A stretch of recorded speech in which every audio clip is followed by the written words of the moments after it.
Oke,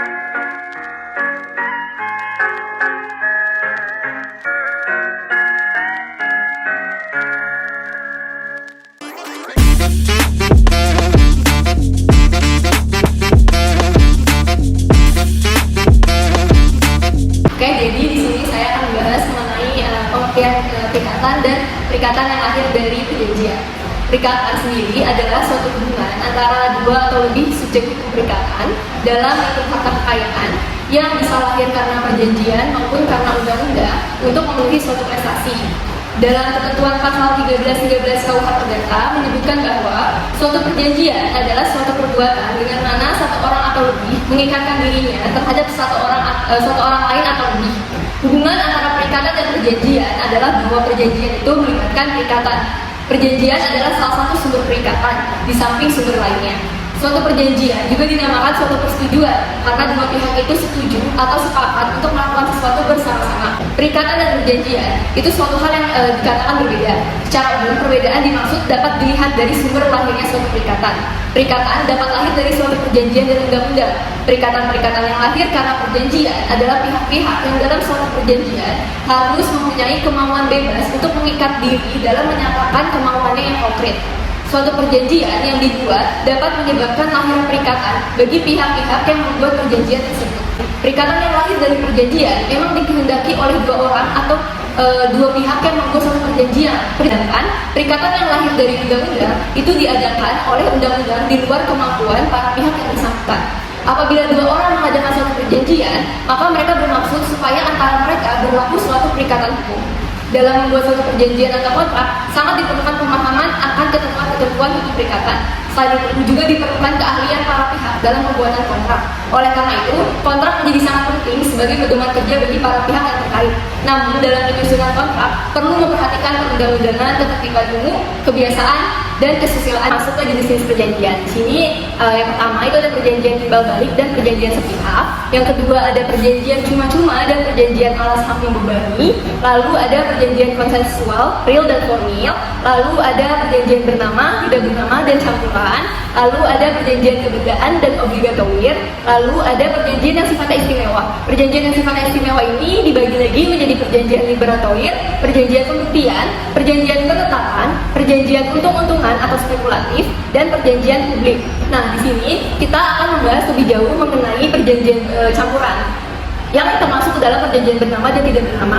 Perjanjian bernama yaitu suatu perjanjian yang telah ada namanya seperti dalam buku 3 KUH Perdata bab 5 sampai dengan bab 18. Lalu perjanjian tidak bernama yaitu perjanjian yang tidak ada namanya. Ketentuannya diatur dalam buku 3 KUH Perdata bab 1 sampai bab 9. Lalu perjanjian campuran. Di sini perjanjian campuran itu suatu perjanjian yang terdiri dari beberapa perjanjian bernama. Kemungkinan pula terdapat perjanjian tidak bernama. Misalnya perjanjian untuk menginap di hotel. Nah, di sini ada kemungkinan yang dapat kita ketahui bahwa adanya perjanjian sewa menyewa kamar, lalu ada perjanjian jual beli, dan ada perjanjian pemberian jasa. Nah, dari sini seringkali juga kita temukan adanya permasalahan terkait perjanjian booking kamar untuk menginap di hotel. Perjanjian ini termasuk ke dalam jenis perjanjian campuran, di mana perjanjian ini terdiri dari beberapa perjanjian bernama yang kemungkinan juga terdapat perjanjian tidak bernama. Untuk itu, mari kita simak kasus berikut.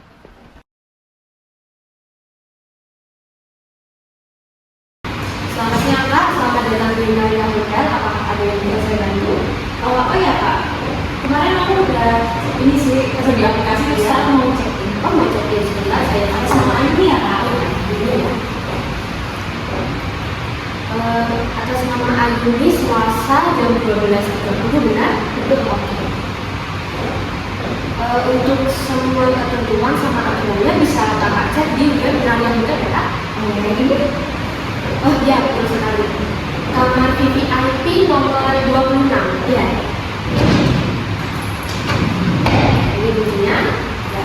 Selamat menginap di Maria Hotel Kak. Terima kasih. Bayar mahal.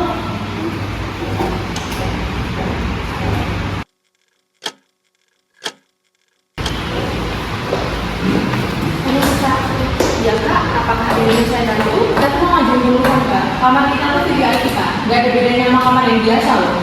Kalau udah capek, mau naik dulu. Ini ya Kak, di kamar VIP itu di aplikasi udah tertulis bed yang disediakan itu king size, tapi yang ada di ruangan kita itu single bed ya.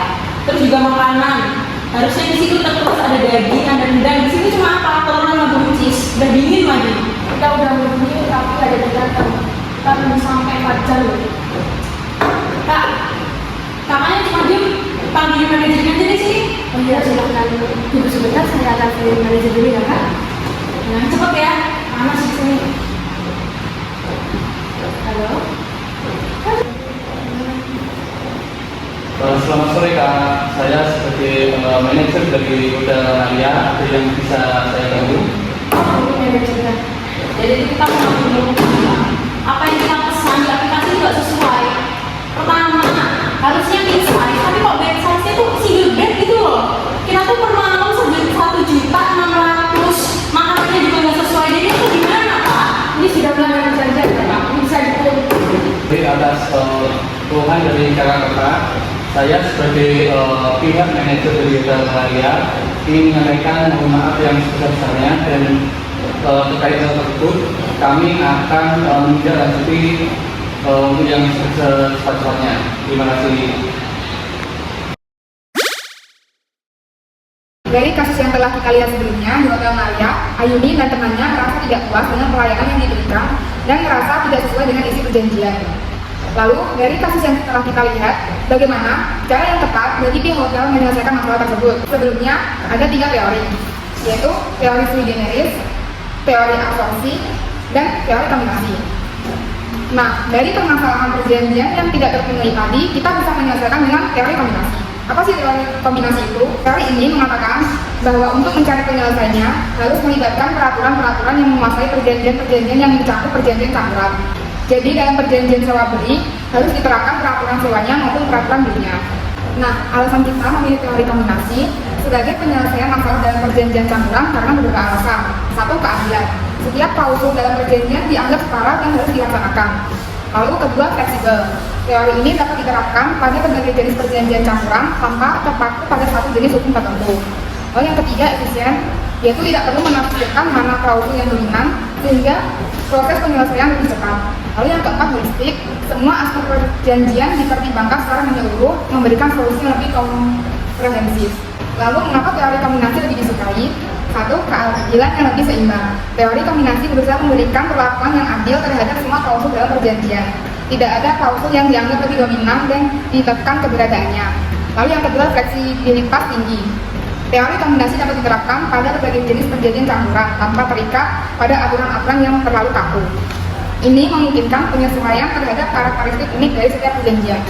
Lalu, teori kontrak itu sendiri lebih ke mengidentifikasi jenis perjanjian utama dan menerapkan hukum yang berlaku untuk jenis perjanjian tersebut, sehingga kurang fleksibel dalam mengakomodasi perjanjian yang memiliki banyak klausul. Di lain sisi, teori ini dinilai kurang adil dibanding teori kombinasi, dikarenakan klausul yang bukan bagian dari perjanjian utama cenderung dikesampingkan. Sekian pemaparan video dari kelompok kami, kurang lebihnya mohon maaf. Terima kasih. Wassalamualaikum.